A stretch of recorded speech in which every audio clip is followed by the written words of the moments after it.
दोस्तों नमस्कार। आज हम चने की जैविक खेती कैसे करें के विषय में जानेंगे।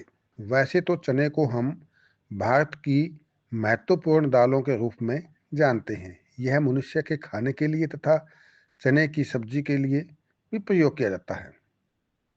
चने में ज़्यादा खाद व पानी की आवश्यकता नहीं है। इसकी पैदावार भारत में सबसे ज़्यादा होती है। चने की खेती के लिए रेतीली व चिकनी मिट्टी अनुकूल मानी जाती है। बस पानी नहीं ठहरना चाहिए, यानी कि निकासी सही होनी चाहिए। ये तकरीबन 60 दिन की फसल होती है। चने को हम मिक्स फसल के रूप में भी लगा सकते हैं। इसे 10 अक्टूबर से लेकर के और नवंबर 10 तक लगाना चाहिए। खरपतवार होने से खुदाई करने से इसकी मिट्टी हवादार बनी रहती है।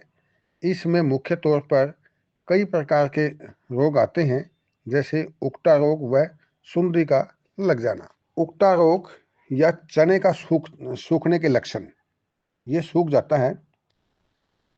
पत्तियां पीली भूरी होकर के सूख जाती हैं। जड़ों को फाड़ के देखने पर भूरी धारियां दिखाई देती हैं। तो इस हालत में किसान भाइयों जैविक विधि से फंगिसाइड का प्रयोग करना है। तो आपने पानी के साथ या स्प्रे के साथ ट्राइकोडर्मा का प्रयोग करना है।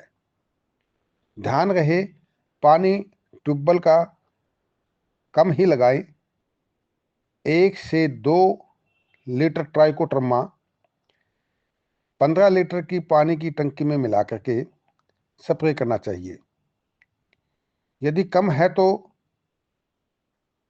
तने को उखाड़ देना चाहिए, यानी कि नष्ट कर देना चाहिए। नहीं तो हफ्ते में एक स्प्रे से भी कंट्रोल हो जाता है। दूसरा नंबर पे आती है चने में सुंडी का लगना। ये आम तौर पर चने में फल फूल या टाट बोलते हैं हम, आने पर लगता है। इसको फली छेदक कीट भी कहते हैं। सुंडी चने में लगने से काफ़ी नुकसान पहुंचाती है, क्योंकि ये टाट के अंदर जो चना बनता है उसे ही खा जाती है। इसके लिए आप नीम ऑयल 5 ml पर केजी मिला करके हफ्ते में स्प्रे करें।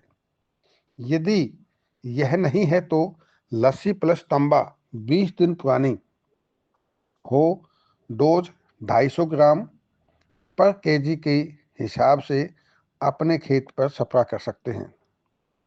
क्योंकि इस सुंडी का ज़्यादातर पौधे की फली में छेद कर दाने को खाने का काम होता है।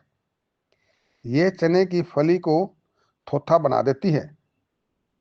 ये चने की फली में गोलाकार छेद बना करके मुंह अंदर घुसा के दाने को खा जाती है।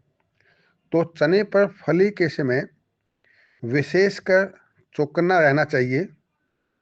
समय समय पर खेत के अंदर जाकर के उसको देखना चाहिए। सुंडी नजर आते ही ऊपर बताई हुई दवा या सूडोमोनास या बिवेरिया विसेना का स्प्रे हर 7वें दिन करना चाहिए, ताकि फसल में किसी प्रकार का नुकसान ना हो, अच्छी पैदावार हो।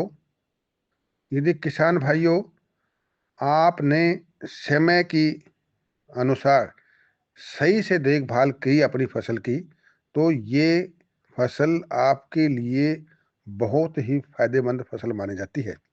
धन्यवाद।